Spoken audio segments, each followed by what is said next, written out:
কোথায় যাচ্ছিস মা? আঙ্কেল, এই ওষুধগুলো এক্সপায়ারি ডেট হয়ে গেছে, তাই ওষুধ আনতে যাচ্ছি। আমি তো বাজারের দিকে যাচ্ছি, দে আমাকে দে, আমি নিয়ে আসছি।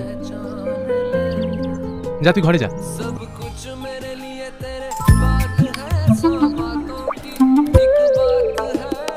তুই এখানে?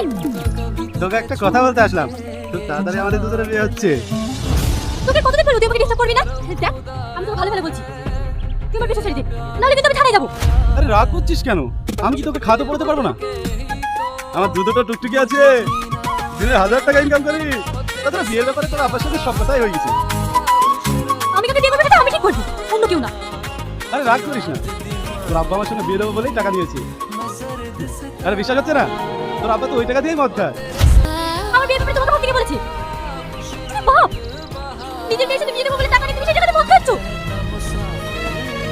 কি হয়েছে? কি হয়েছে আমাকে বল। না তোমাকে রোজ ডিস্টার্ব করে, আজ আবার বলছে আব্বার সঙ্গে বিয়ে দেবো বলে টাকা নিয়েছে, সেই টাকা দিয়ে রোজ মদ খায়।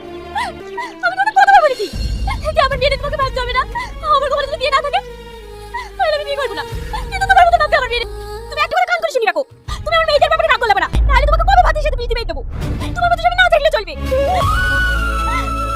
চুপ কর, কারিস নি।